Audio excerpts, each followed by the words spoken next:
Jesus తన సంఘం ఈ లోకమంతటా స్థాపింపబడాలని కోరుకున్నారు. అందుకే ఆయన తన శిష్యులతో మీరు సర్వలోకానికి వెళ్ళి సర్వసృష్టికి సువార్తను ప్రకటించమని చెప్పారు.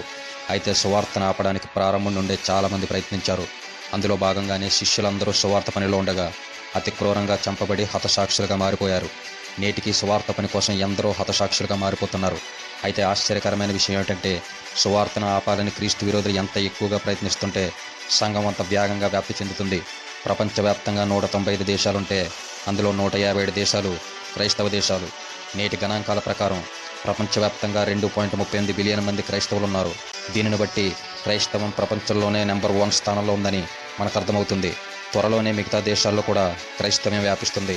జీసస్ ఒక పని జరగాలని సంకల్పించారంటే దానిని ఆపడం ఎవ్వరి తరం కాదు. ఎందుకంటే ఆయనే నిజ దేవుడు. జీసస్ నిజంగా గ్రేట్ అనిపించిన వారు జీసస్ ఈజ్ గ్రేట్ అని కింద కామెంట్ చేయండి.